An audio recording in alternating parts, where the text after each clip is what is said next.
भाई बीएमसी यानी कि बृहन मुंबई म्युनिसिपल कॉर्पोरेशन ने डिसाइड किया है कि उनकी जो मराठी मीडियम स्कूल्स है उनके अंदर बच्चों को उनकी अटेंडेंस के हिसाब से अलाउंस में दिया जाएगा यानी कि पैसे दिए जाएंगे। और ऐसा उन्होंने इसलिए डिसाइड किया है क्योंकि यहाँ पर बच्चों के जो जो एनरोलमेंट है यानी जो बच्चे स्कूल आ रहे हैं उनका नंबर हाईली ड्रॉप हुआ है। आप देखिए 2014-15 में ये कहाँ 63,000 के आसपास था और अब ये सिर्फ 33,000 के आसपास रह चुका है। तो इसलिए उन्होंने डिसाइड किया कि बच्चों का नंबर बढ़ाना है अगर स्कूल के अंदर और बच्चों को मराठी मीडियम स्कूल में रिटेन करना है तो उसके लिए उनको पैसा दिया जाए। बट मैं आपको सीधा बताना चाहता हूँ बीएमसी वालों को अगर कोई सुन रहा है तो देखिए आपके इस अटेम्प्ट से ना कुछ ज़्यादा फ़र्क पड़ने वाला नहीं है। कुछ थोड़ा बहुत 19-20 हो जाए तो एक अलग बात है, बाकी फ़र्क नहीं पड़ेगा। आप एक बार बैठ के सोचिए कि कोई भी अपने बच्चे को मराठी मीडियम स्कूल में क्यों पढ़ाना चाहेगा? आप मराठी मीडियम स्कूल में पढ़ाकर कोई भी सेंट्रल लेवल का एग्ज़ाम है, वो आप क्लियर नहीं कर सकते। नॉट इवन मराठी मीडियम की बात नहीं है, ये आप किसी भी रीजनल लैंग्वेज में आप पढ़ाइए, वहाँ पर आप कोई भी सेंट्रल लेवल का एग्ज़ाम पास नहीं कर सकते क्योंकि आप वहाँ पर आपको उस एग्ज़ाम को पास करने के लिए या तो हिंदी आनी चाहिए या आपको इंग्लिश आनी चाहिए।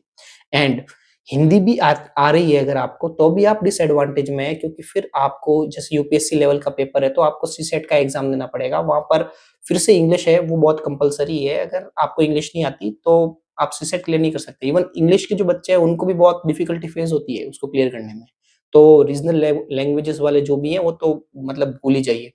इसके अलावा आप एसएससी के एग्ज़ाम्स को देख लो, बैंक्स के एग्ज़ाम को देख लो, उधर भी मतलब ऐसा नहीं है कि हिंदी मीडियम के बच्चे या रीजनल लैंग्वेजेस के बच्चे वहाँ पास नहीं होते, लेकिन उनको इंग्लिश एक बहुत ही बड़ा हर्डल के रूप में उनको हमेशा दिखाई देता है।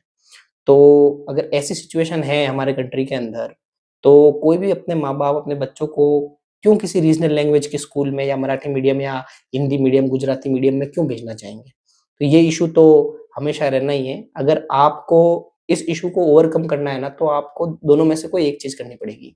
या तो आप अपने सारे मराठी मीडियम स्कूल्स को कन्वर्ट करके इंग्लिश मीडियम स्कूल्स बना दीजिए या फिर आप एक प्रोटेस्ट कीजिए और रीजनल लैंग्वेजेस को प्रायोरिटी दीजिए एग्ज़ाम सिलेक्शन में। एग्ज़ाम के जो मोड ऑफ कंडक्ट है, उसके अंदर रीजनल लैंग्वेजेस को घुसाइए। आप आर्मी में जाइए, आप एसएसबी दीजिए, टोटल एसएसबी जो होता है वो पूरा इंग्लिश में चलता है। हिंदी की कहीं पे भी कुछ भी मतलब ऐसा नहीं है कि वहाँ पे उन्होंने रूल वाइज़ मना कर रखा है, लेकिन मोस्टली आप किसी को भी पूछ लीजिएगा जो एसएसबी देख रहा है, वहाँ पर टोटली आपको इंग्लिश में बोलना पड़ता है, हिंदी या रीजनल लैंग्वेजेस को वहाँ पे अलाउ नहीं किया जाता। तो मुझे नहीं लगता कि फ्यूचर में भी जो ये रीजनल लैंग्वेजेस के स्कूल्स हैं उनके अंदर कोई भी जाने वाला है, अनलेस जो एग्ज़ाम का पैटर्न है और जो सिलेबस है उसके अंदर रीजनल लैंग्वेजेस को प्रायोरिटी दी जाए।